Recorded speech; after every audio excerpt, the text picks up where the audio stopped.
Okay, hello everybody, and welcome to the Midlife Pleasure and Power conversation series. I'd like to begin by acknowledging that I am conducting this interview on Wurundjeri country, and I'd like to acknowledge the elders past, present and emerging, and also to acknowledge that this land has never been ceded.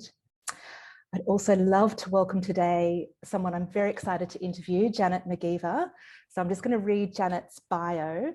Janet is Janet is an educator, speaker, psychotherapist, and author who is passionate about educating and facilitating women and men to create meaningful, loving relationships in their lives.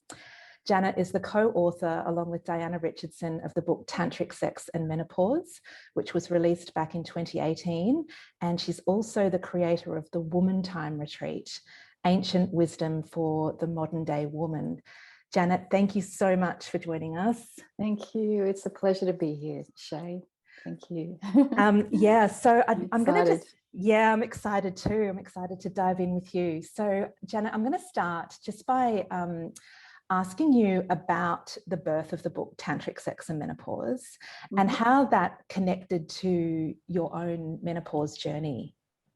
Well, I came to the Making Love approach, which is Diana Richardson's work, through her book, the first book, The Heart of Tantric Sex. And so I came to her work after I went through menopause. I went through an early menopause and had a lot of difficulty there and a lot of challenges, and feeling deficient as a woman, feeling like there was something wrong with me, that my body wasn't working anymore. And I just felt devastated, really, sexually, in so many ways. And when I came across Diana Richardson's work, it helped feel empowered that there's another way, and it doesn't have to be the way that it used to be before. So Diana and I became friends. I went over there a few times to Switzerland, quite a few, and attended the Making Love retreat, and eventually became the teacher here of that retreat in Australia. And so it was through that work that I began writing about menopause, just in my blogs and local magazines and things like that. And Diana was asked by her German publisher to write a book about menopause. And of course, Diana's had a very different history to me. I've had children, businesses, all sorts of things like that. And her whole life has been dedicated to this work. And so she really had no problems with menopause. And she kind of was a little bit stumped as into what to say. So she asked me to co-write with her. And amazing. I just was, so honored to be able to do that. So we collaborated on the book. And it was an amazing experience, to write with somebody like that. So Well, I absolutely love the book. It's informed so much of my it's helped me. It's just helped me so much to navigate my own early menopause at 44 as well, which I've talked a bit about as well. And so how old were you? You said you had an early menopause experience too. Yeah, I was through at 45. Okay. But completely through. But I was sort of in perimenopause, I realized around 37, 38. And then it really started to hit in my kind of around 42, 43, that stage. So it was... So quite similar for us. Yeah, similar age. Yeah. So, and it was just bizarre, really, because it just hits you, doesn't it? Being so early, I had no idea. Of course, no education. I mean, this is 15 years ago. Nothing was being said about I didn't even know what perimenopause was, and I didn't really know what menopause was. So I felt like I was just this ship out to sea. Yes. I literally felt like I just wanted to bury myself in the ground and put myself out to pasture and, emerge eventually. Yeah. And it is a lonely journey. And I think Yes. for many women, it's still a lonely journey, even though now there's a groundswell happening and it's being talked about a lot more. And there's a real consciousness coming in around menopause, Yes. which is wonderful. But, you know, we're still up against a paradigm that is really strong. And, you know, just the whole concept of aging and how and the shame that women feel about their bodies changing and about themselves getting older. And you know, I think back to all of the times when I've been in circumstances where women have been going through menopause in corporate situations, when I worked in corporate as well. And there was the kind of jokes and, you know, like it was just really, really underhanded and really poor, you know, and just, you know, I was young then, and it was just something that I always felt really uncomfortable about. So I'm just feeling so excited about having these conversations and getting real and helping women to really access the power of this stage of life, because there is immense power. Exactly. So on that note, I'm going to ask you a question that we ask all of our interviewees, and that is, what do you think and feel when you hear the words midlife pleasure and power? Well, initially I feel just, yes, excited. Absolutely. This is it. I mean, it is a stage where pleasure for me, and we're talking sexual pleasure, I guess. Well, yeah, I mean, all pleasure. Just all pleasure, really. I mean, it's interesting that, you know, we typically think of sexual pleasure when we think of pleasure. Sexual pleasure, yes, but also pleasure in whatever way you wish to access it, because it all feeds, you know, it's all from the same source. Exactly. Yeah, well, I mean, we're pleasure-seeking animals, aren't we? We really are. We're moved towards pleasure. If we're speaking, like for me, I'll just speak in terms of sexual pleasure. For me, it really unfolded organically into a very different place for me when it came to pleasure. And I'd have to say that sensuality, sexuality, being in my body has become more pleasurable as I've become older, because there's been amazing to hear. Well, there's just been a shedding that happens, and I think that's what happens through going through this transition. There is this shedding, and it's like what's left is it's that there's more ability to be in touch, or the possibility to be in touch with ourselves, rather than all the layers that are over us. And when it comes to power, I mean, I think that this is something that emerges naturally. It's not something that is that we have to go out and seek. There's something through this stage that makes a woman go, enough.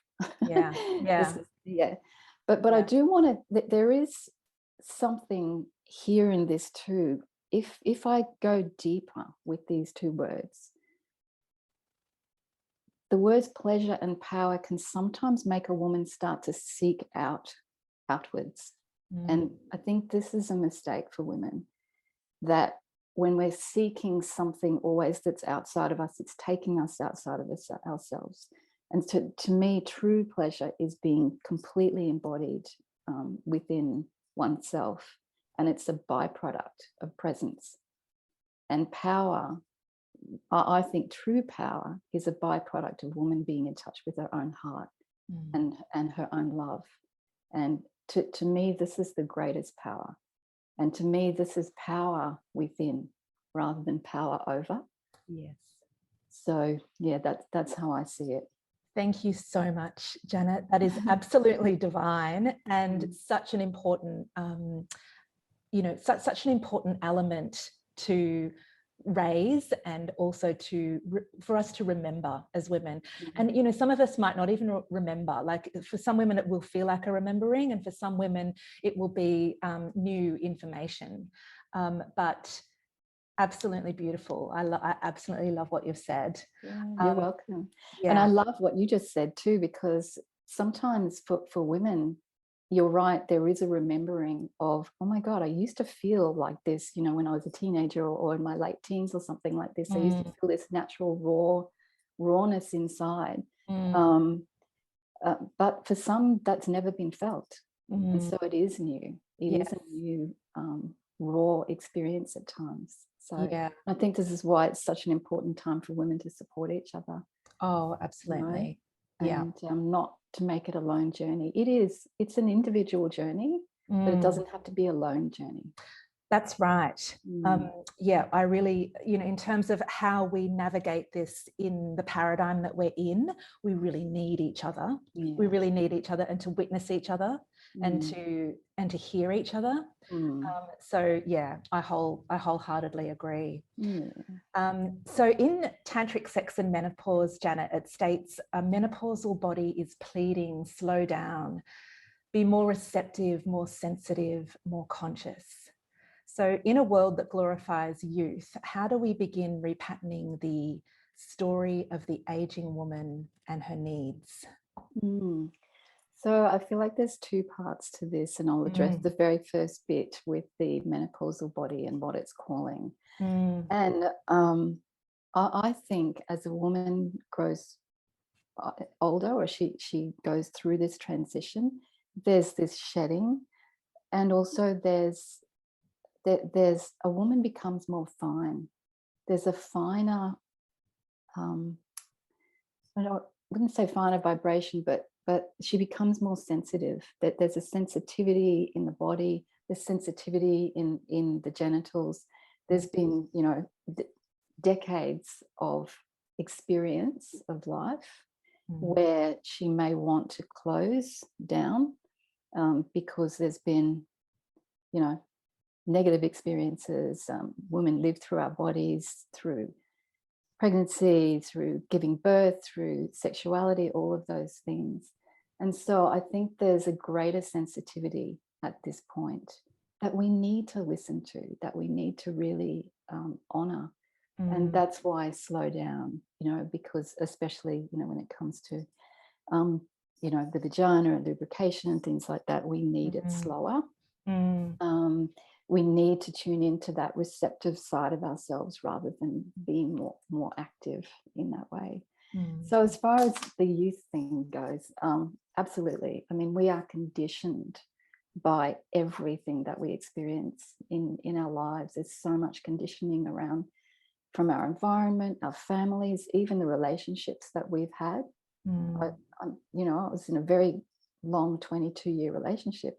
That conditioned me in certain ways that, you know, I'm kind of, you know, kind of unfolding from over, you know, in the later part of my life. Our own thinking conditions us. And so this whole thing around aging, because of the influences that we have, to me, it's like this big ship. But if we start to turn this ship, turn how we look at ourselves and how we look at our bodies in even just a few degrees, we start heading in a different direction. And this, you know, your body is your companion. It's not your enemy. And you were born with your body and you will die. You know, it takes you to the end. So to be self-critical, of course, it's here. I mean, it's still in me, you know, like I've got a few things are dropping and things are all of that kind of thing. But this appreciation and this, when I started to look at my body more as my friend and my companion and the one that is with me, it never leaves me. And our bodies never leave us. And so it's like, wow, that's actually a pretty amazing thing. Oh, it's incredible. That we have this with us all the time. And so how about just live within it rather than live with the concepts of what we think that we should be, and start to, and that's what's so important to self-care.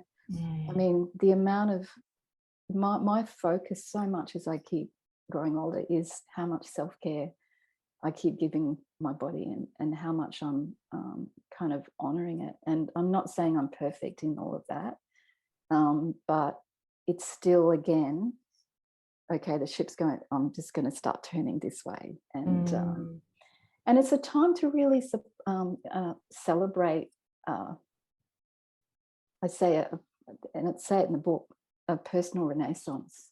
That we say it in the book, not I, but this beautiful opportunity to renew ourselves, the opportunity to just start to reinvent ourselves, I guess, in a way, and to look at our bodies, look at ourselves, start to appreciate that it's okay. It's actually okay.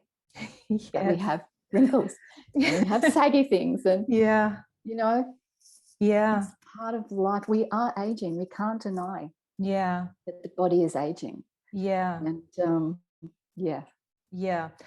I really love what you say about just shifting the perception ever so slightly, and it reminds me of reading one of Marianne Williamson's books, and she, of course, is a student of the Course in Miracles, and she talks about a miracle being just quite simply a change in perception. That's all it is. You know, it's just being able to look at something just through a different lens.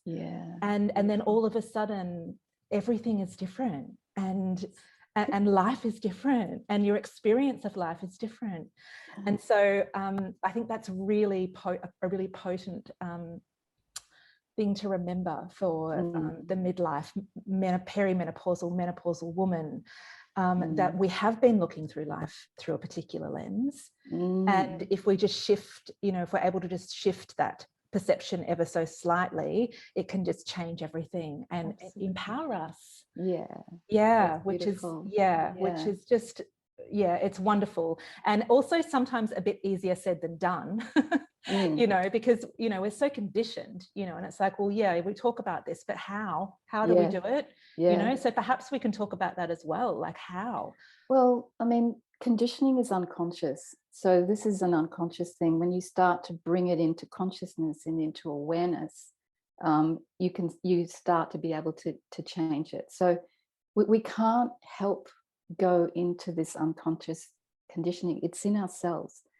It's always there, but it's like always bringing yourself back, and presence is one thing, you know, presence, not just in the body, presence too in the body, but being present in the moment, and acceptance and self-care and self-love, and you know, kind of looking at it from that perspective. So to me, I don't know if it's easy to completely eliminate that conditioning completely, but we can be aware and use our awareness to start to keep coming back to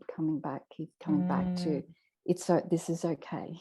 It's beautiful. It works perfectly. It's you know, look at the things that we can be grateful for. I mean, the fact that our bodies work without us even thinking. You know, like that's actually a miracle. It's a miracle. You know, and that we have a heart that we can feel through, and all of these kinds of things, and start to really honor as well the wisdom and the life that you have lived.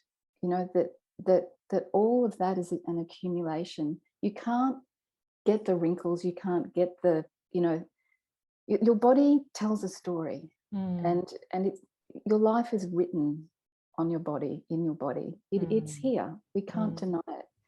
So use those things to be able to step into the next period of our life. Use those learnings to be able to empower ourselves and support each other. Tell each other how gorgeous we are. I mean, I have friends who are just like, I've got this, you're gorgeous. Your legs are gorgeous. They're beautiful. You know, like, we just keep acknowledging each other. I think that's actually really important. Oh my goodness, it so is. It so is. I mean, that's where it's at, really, because I often hear a lot of women, you know, talk negatively about themselves and kind of joke, oh, it's all downhill from here. Ha, lol, you know, it's just like that sort of conversation is not really, I mean, you know, you can be jovial about it, but it's a lot of the time not really empowering, you know, and to actually, and this is the heart aspect as well, to be able to connect into the heart and be true about your worth, you know, and about where you are in life. Yeah, exactly. And I think too, I mean, we're talking about the physical form here, aren't we? We haven't, if we look beyond the physical form and what the essence is that comes through the physical form of each woman, yes, that is the beauty. That is the true beauty of woman. Yeah. You know, you can have a woman who's all sorts of shapes and sizes, but if she has a light that shines through her, she's freaking gorgeous. Yes. I mean, you know, it doesn't matter what shape, size, what women look like. It's what shines through. Yeah. And to me, it's how much she's letting herself shine through, how much she's letting her heart shine through. So I think, again, that's another way to shift that perspective. Is like, well, okay, I've got this, but I'm myself, you know? Yeah. Beautiful. Absolutely beautiful. So Janet, let's move on to unpacking libido. So many women say that their lack of libido is a big issue at midlife. A woman's sex drive isn't driven by her hormones in the way it was when she was in her cycling years. So what I'd love to do with you is to bust some myths around libido. Even what libido is, to start with. What is libido? It's interesting. I mean, libido is sex drive, your drive. We don't, Diana really just gives that word a flick. And because it's like, it's just it really is an illusion. And even if you think of sex drive, that's drive, like that's something going somewhere. And it's, you know, we don't want to bother about that. So to me, I think this word libido is just thrown around way too much. And you don't need libido to be able to make love, have sex, or feel sexual. I mean, it's an advantage to even not feel like you've got a libido, because you can start to be more present in the body. You know, it's there's less of this like going, seeking, driving for something outside, and it calls you to come back in. So and I think another myth is that women often feel broken because they think they've got no libido. And that is just not true. You are not broken. No woman is broken. Your body is changing, yes, and your body is not the same as a man's. It functions very differently. I think another one is that women are so worried that they will never get their desire back, they'll never get their libido back, and you have to just things change. They do. But you have to just look at it in a whole way and just let go of this libido. It's such good. Yeah, it's the best advice, because it is a myth. It's definitely a myth, and it's a conversation that you hear women having at midlife quite a lot. I don't have any libido. I just don't feel like sex. And you know, I often think about, well, what the expectation that women put on themselves, that they should be like feeling this charge that just mysteriously, you know, comes upon them from, you know, like strikes them down or whatever, and all of a sudden they're turned on. And just this whole concept of really peeling that right back to, well, you know, like how can you meet yourself in ways that are nourishing? Because I think that's a really big element, is that we feel undernourished in so many ways. And when you're undernourished, your energy isn't open to share with another, right? So I think there's that aspect as well, that's when you peel it back, that's probably more what the issue might be. And I think also, as you say, like that's such an important message, to just be aware that this whole concept of libido is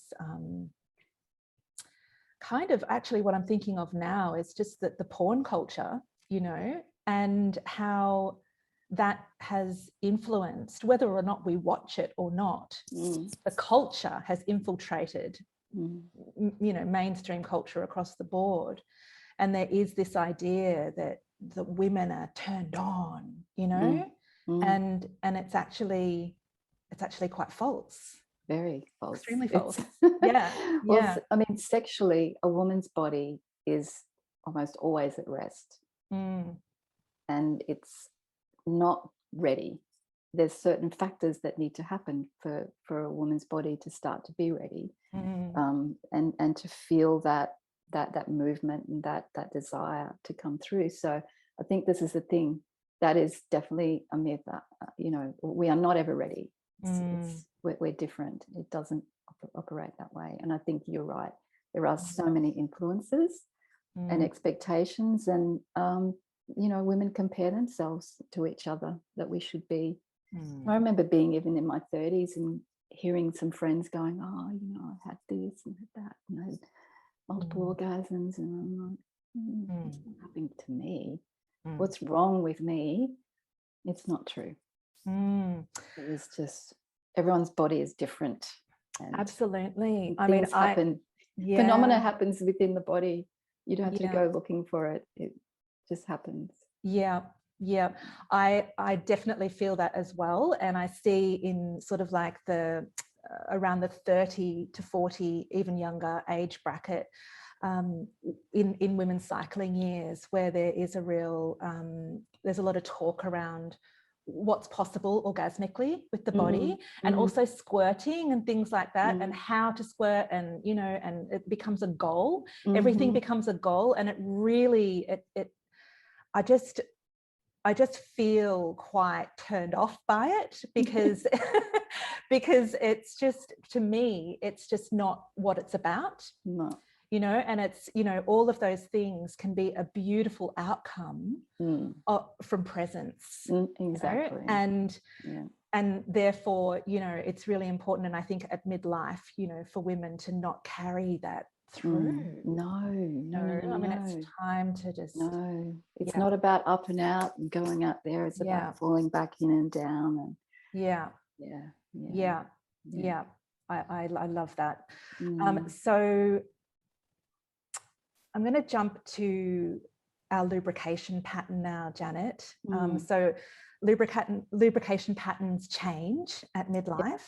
This is something that I have definitely experienced, and it can be incredibly vulnerable, because the whole idea of sex is often viewed through the male or yang pattern of arousal. So where women feel like they need to respond, they need to be ready, ready when their partner is. And whether that is, obviously this can be more of an issue for women in heterosexual relationships, but I think also for women in same-sex relationships as well, there's that conditioning that, our worth is somehow associated with how we can respond sexually. So when it comes to that, when it comes to that whole concept, how do we work with the lubrication pattern changing and our experience of penetrative sex, whether that might be painful or whether we might not feel like it? Like Tantric Sex and Menopause talks beautifully about this. So I just like to touch on that a little. Yeah, great. First of all, pain can be experienced at any age. It doesn't have to be perimenopause or menopause or post. So there's a lot of factors there with, women's history, procedures, the tension that she might carry, tensions that she's perhaps inherited from her mother, or different things like that. It's important also to remember that, when women are in pain, they make sounds of pleasure that sound quite similar to pleasure. And so men are not always aware, or the partner may not always be aware that is happening. So the first thing is actually to admit, outside of lovemaking, that actually this is painful. Have a conversation with your partner about it, and just tell him what you're going through, if you're going through this transition for a start, and that you need to go slow. And also it's good to be educated, educated in our own body, and how a woman's body actually does start to warm up, and how long we do need, that we need to understand that the breasts are our source, the upper body are the source of our sensual vitality, and to let go of the responsiveness in the vagina, because when we have more presence here, then that overflow starts to happen and magnify and become more potent in the vagina. So that is really important for him to understand, but for you to really understand yourself first, and how your body goes and how it operates. Prepare yourself, like for lovemaking. Have a warm bath, do a womb steam if you want to, which are yoni steams. People talking about that only if you've been trained to do it, but it's just like bringing consciousness to it. I love doing the breath meditation, just sitting quietly, which is just really just going in, touching your own body. A lot of women feel like their body has been owned by others. It's for us to get in touch with our own body first. So when you're in touch with your own sensuality, you can start to relax.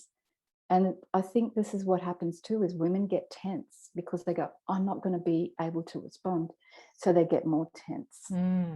So it's about relaxing more. And the vagina has a consciousness.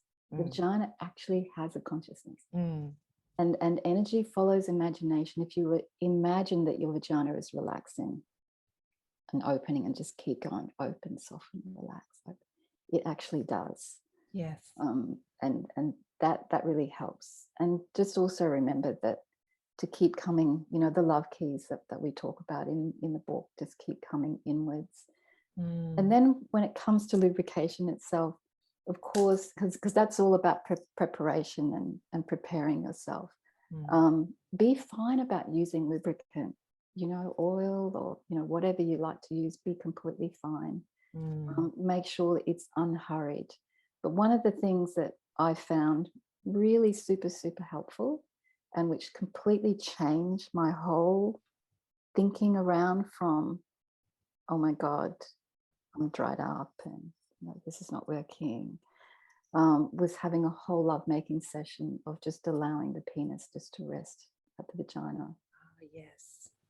And so find a position that feels really sweet and beautiful after you've connected and you've allowed plenty of time to kind of be together and let your bodies relax together. So I'm not saying go straight to that, but whether the penis is erect or whether it's not erect, just allow it just to rest there and to give yourself permission that you will take as much time as you need for the vagina to start to just relax and open. Because the vagina is an absorbing organ. So when she starts to relax and open, the cells will start to then pull the penis in a very mind-boggling way, really. If you've experienced that, it's just really fractionally, and then it can just sort of really start to pull in once it relaxes, and actually also just you're being entered. So that's the thing to remember, is that you're the guide. He doesn't actually know what your body needs. Like, he can be as tuned in as he can possibly be, but just going in millimeter by millimeter, like just the tiniest little fraction by fraction, and just saying, oh, there's just pain. Hang on, just hold there, please. Can you just pull back a fraction? Just hold there, pull back a fraction. So that's how I've worked with lack of lubrication, and found that it actually starts to become, more open and lubricated in that way. I also remember, well, my experience is the body's different all the time. Some days it won't. She won't be quiet. So other days she will be, and I think that can depend on a bunch of things. Could depend on your diet, could depend on your emotional state, could depend on what's happened that day. We are ever changing women, with our hormones, and it affects, we're a whole symphony of feelings and hormonal changes. So that can happen.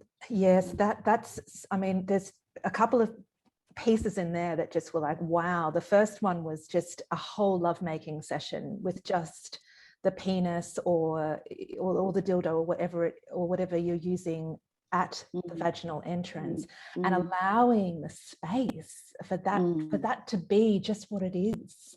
Yeah. And the freedom that can create in a woman's body, you know, because where, you know, so many, from my experience working with women in the way that I do, the majority of women are penetrated way too soon. Oh and God, yeah. it's, you know, it's a major thing. And so without really understanding that that's a thing, women get to menopause and they need this information more than ever. I mean, I would love to see 20 and 30-year-old women having sex in that way as well, you know. Oh to my God, actually be committed to doing that, you know, from time to time. To allow that space. Exactly. It's well, it is the conditioning. It is the female conditioning, because the male drive is so strong. That's, you know, his dynamic area is his penis, so he's on the go, whereas ours is here, and it takes longer. So, as you've understood from the book, but it's giving ourselves permission and kind of educating him that you need more time, and it doesn't matter what age a woman is, usually she needs more time. I mean, I've got, you know, a family member who's 19, and I was telling her, you know, what I'd been, what do you teach at the Making Love Retreat? And I was telling her, she goes, oh my God, I want that, you know, at 19. Yeah, amazing. You know, I want it to be slower. Yeah, so good. So good.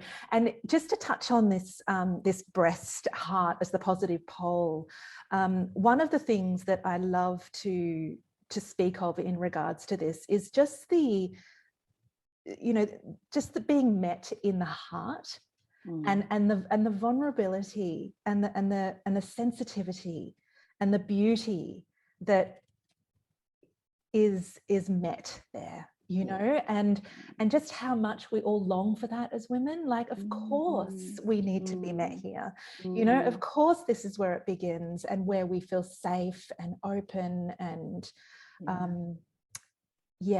and, you know, just it's I can feel it, you know. It's amazing.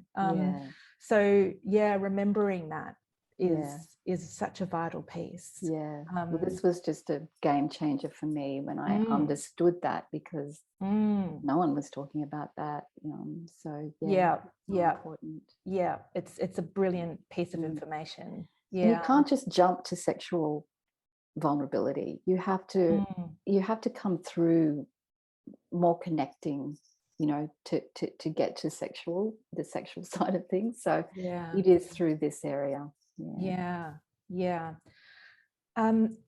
So Janet, we'll just move over to a new question now, which is one that it's a question that's come from talking to a lot of women, both in a survey that we sent out recently, where we got 60 responses from women, and also through my own discussions through clients and friends and whatnot.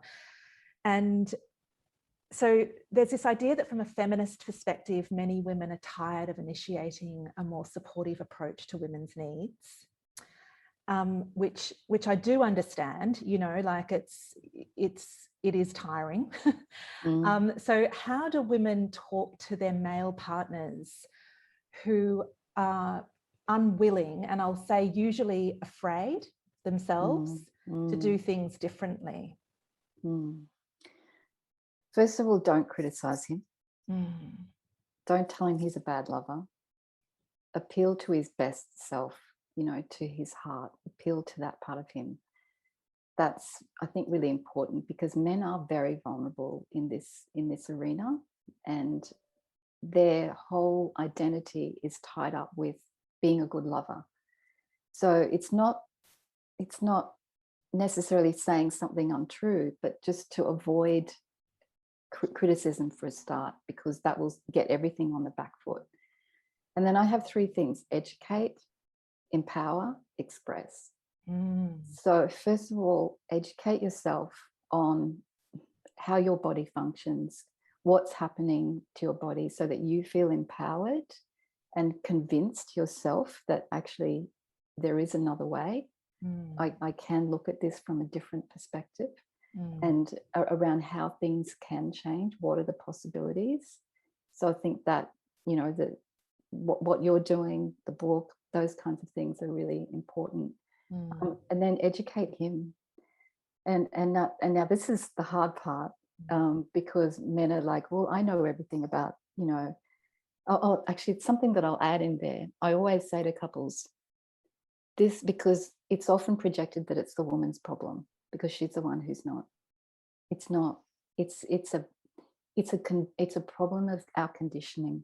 Men are conditioned this way, women are conditioned this way, and it takes it away from you're a bad lover, or you're not this, or you're not turned on.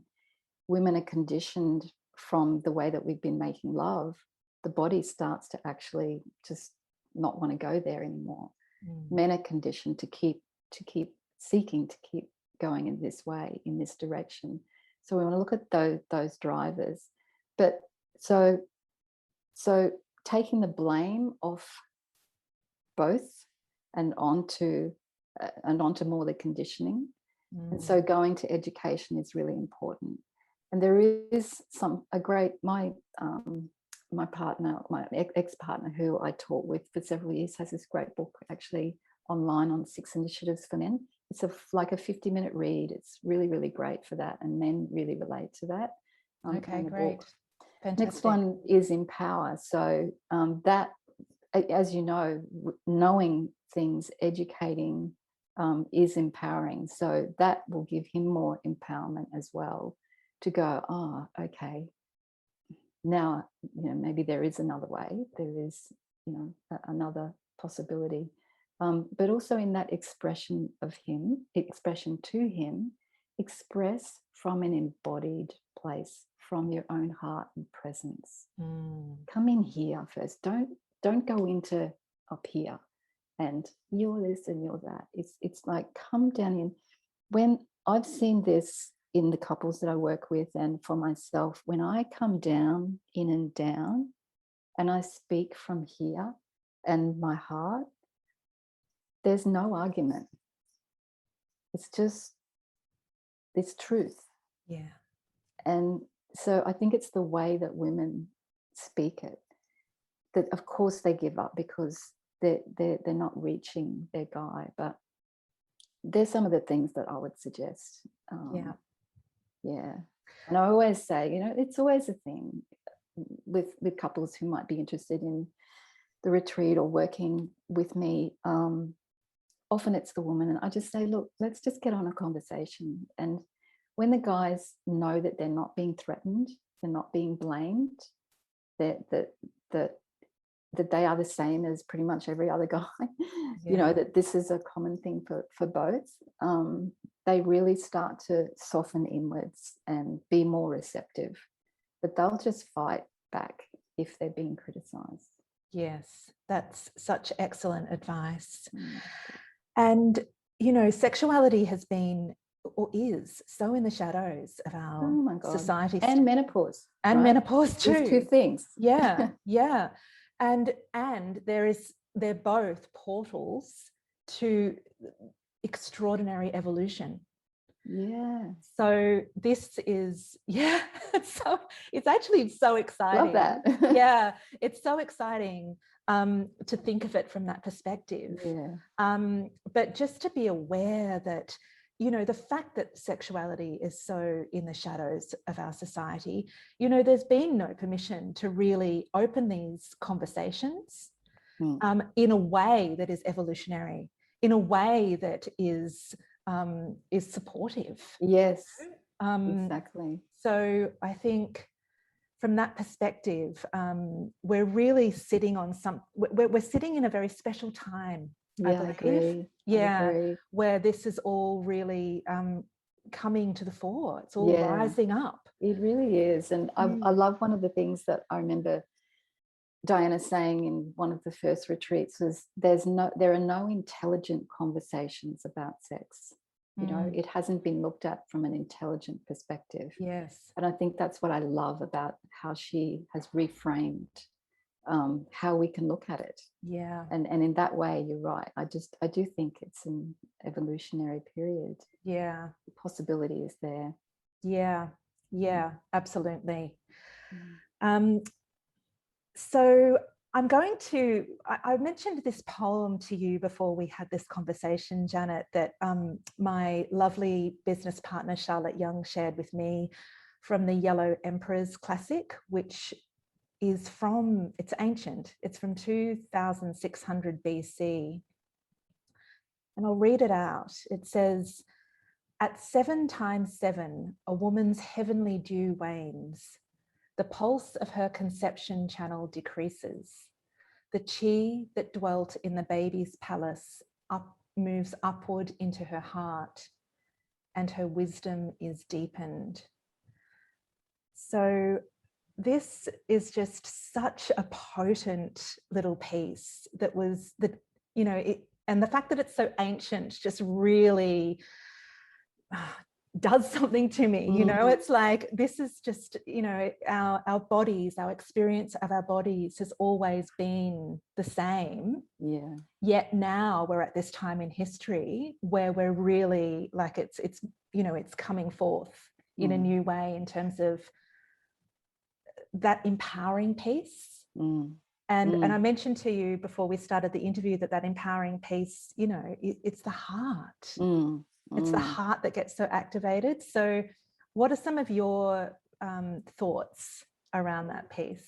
It's beautiful. And like you say, it connects us through millennia to the women who've come before us. Yeah. And I think that obviously that was a time, or, you know, of course, you know, it's Chinese. So it sounds like it is anyway. Yes. So there's often a lot of great wisdom from there, and in many ways we've come into shadow, and this we're re-emerging out of that. And I just think it is really beautiful. And I love heavenly dew. It's just it's gorgeous. Yeah. I'm not 70 yet. I don't exactly know if it completely wanes, but but I definitely think that there's a real sweetness there in that quote, and I definitely think that this movement up towards the heart is part of it. But it's a whole body thing too, isn't it? You know, but I think that this, and in the last chapter of the book, we do talk about, you know, this is for a woman to step up into leading from the heart, and you know, her wisdom is already deepening through that period. So and I love that baby's palace. That is just so gorgeous. I mean, even if you don't have a womb, there's still that energy of that there. And yes, absolutely. There's the energetic womb, and that's a really important thing to talk about as well. Is that, you know, if you have had surgical menopause, that, you know, there is an energetic space still in your body for this, and you can still allow that energy to rise through the heart, and to find the empowered place there. So I have just loved talking to you so much, Janet. The last question I'm going to ask you is, do you have a pearl of wisdom that you would love to share with women at midlife? And you have so many pearls of wisdom, so it's like asking for one seems a bit ridiculous, but is there something that's alive in you to share right now? Well, you know what, I felt really prompted to share a quote out of the book, which is it actually comes from Christiane Northrup, and I really love this. It says, in Celtic cultures, the young maiden was seen as a flower, the mother the fruit, the elder woman the seed. The seed is the part that contains the knowledge and the potential of all the other parts within it. And so what I wrote a little bit here, also the seed then contains the beauty of the flower, the abundance of the fruit, and the blueprint of the seed. And so I have its own blueprint. I just had energy rushing all the way up. It is so beautiful and potent. The seed, just that is just extraordinary and so empowering. And that's really the piece, you know, when we talk about midlife pleasure and power, that's really the piece that I really want to impart to women, is that, allow that seed to be that phenomenal, empowering piece, to meditate with it.